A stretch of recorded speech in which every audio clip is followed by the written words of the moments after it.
Queridos irmãos, queridos amigos, bem-vindos ao momento de reflexão e prece do nosso amado lar de Fabiano de Cristo. Que a paz do Mestre e as bênçãos do nosso querido mentor chegue a todos que nos ouvem e confortem seus corações. Hoje vamos ler e refletir sobre o capítulo 8 do Evangelho segundo o Espiritismo. Bem-aventurados os que têm puro o coração. Nos itens 8, 9 e 10 que falam sobre a verdadeira pureza e mãos não lavadas. Os escribas e fariseus certo dia aproximam-se de Jesus e dizem-lhe: por que violam os teus discípulos a tradição dos antigos, uma vez que não lavam as mãos quando fazem suas refeições? Jesus cita Isaías que disse, entre outras coisas, Jesus escolhe essa passagem do profeta Isaías. Esse povo me honra de lábios, mas conserva longe de mim o coração. É em vão que me honram, ensinando máximas e ordenações humanas. Depois chamou o povo e disse: escutai e compreendei bem isso. Não é o que entra na boca que macula o homem. O que sai da boca do homem é que o macula, pois o que sai da boca vem do coração, e é o que torna impuro o homem, porque é do coração que partem os maus pensamentos, as maledicências, os crimes, e essas são as coisas que tornam o homem impuro. Um dia convidado a jantar com um fariseu, e esse internamente o censurava por não lavar as mãos. Entre outras coisas, Jesus lhe disse: pondes grande cuidado em limpar o exterior do copo e do prato. Entretanto, vossos corações estão cheios de rapinas e iniquidades. Então, enquanto ele falava, ele ia pensando, ia levando, ia dizendo: insensatos que sois, aquele que fez o exterior não é que faz também o interior? Nas reflexões de Kardec sobre o assunto, ele nos diz que os judeus haviam descurado os verdadeiros mandamentos de Deus para observar a prática de regulamentos estabelecidos pelos homens, que os rígidos observadores transformavam em casos de consciência. O fundo essencial, muito simples, acabara por desaparecer sob as complicações da forma. Como era muito mais cômodo observar os atos exteriores do que reformar-se moralmente, lavar as mãos do que limpar o coração, os homens enganavam-se a si mesmos e julgavam-se em paz com Deus, porque se conformavam com essas práticas permanecendo como dantes, porque se lhes ensinava que Deus não pedia mais do que isso. E, um parêntese, isso era o pior que podia acontecer, porque esses fariseus, escribas, além de se perderem, passavam essas ideias erradas para outros que as seguiam também e ficavam presos ao aspecto externo que nada queria dizer ao Criador. Então, por essa razão, continuando Kardec, disse o profeta: e em vão me honram ensinando doutrinas e mandamentos de homens. Foi o que Isaías disse. O mesmo aconteceu com a doutrina moral do Cristo, que acabou relegada a segundo plano, o que fez com que muitos cristãos, a exemplo dos antigos judeus, crescem a sua salvação mais garantida com as práticas exteriores que com as da moral.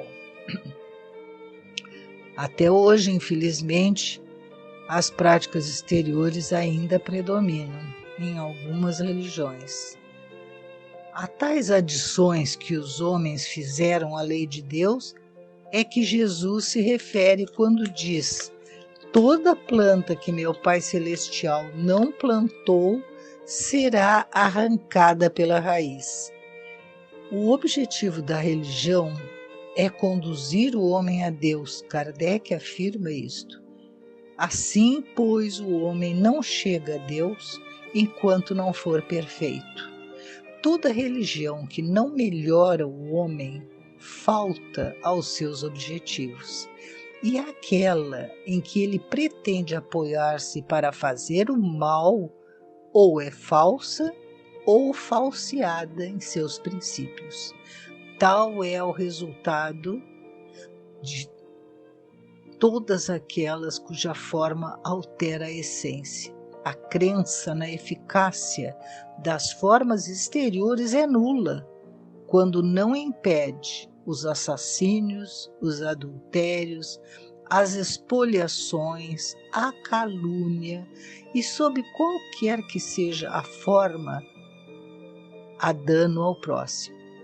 Faz supersticiosos, hipócritas e fanáticos, mas não faz o homem de bem. Não basta, pois, ter as aparências de pureza. Antes de mais nada, é preciso ter a pureza de coração. E assim nos perguntamos: o que é a pureza realmente que Jesus veio ensinar? O que é a pureza de coração?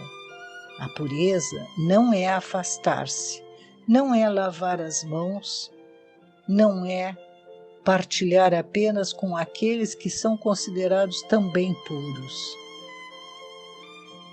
A pureza é despertar aos impuros. A pureza, Jesus questiona que os puros que lavavam as mãos afastavam-se para se preservar.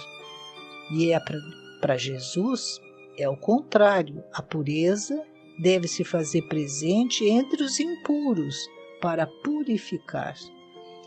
A pureza, portanto, na concepção de Jesus, que era contrária às manifestações exteriores, ao olhar a quem se faz o bem, ao contrário de tudo isso, a verdadeira pureza só se alcançava com o permanente exercício do bem, da fraternidade e do amor.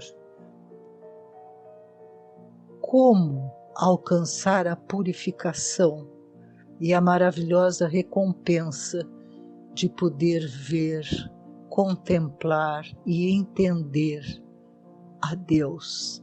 Como? O núcleo de toda transformação sempre será louvando o bem, sempre será praticando a abnegação e sempre sem erro quando nos colocamos a serviço do bem. Então, se quisermos alcançar a verdadeira pureza preconizada por Jesus, preservemos sempre a perseverança nos pensamentos, nas palavras e nas ações dirigidas ao bem comum. Dar, ajudar, consolar, sem cobranças, sem indagar se a pessoa merece ou não merece. Mesmo a esmola material, quando nos pedem, se pudermos ajudar, ajudemos. Não para ficar com a consciência tranquila, mas porque é um ensinamento do Mestre, que toda oportunidade de auxílio não deve ser jamais desconsiderada pelos cristãos. Lembrem-se, fazer ao próximo aquilo que desejaríamos que ele nos fizesse. Que Jesus nos ampare, nos fortaleça, nos ajude a perseverar em nossas boas intenções, que de intenções passem a Atos e de Atos passem a nossa reforma, a mudança em nossa essência, em nosso interior, o aperfeiçoamento que nos levará à pureza e um dia à perfeição, quando aí sim poderemos chegar a Deus e entender ao nosso Pai. Que Jesus abençoe a todos, muita luz, muita paz.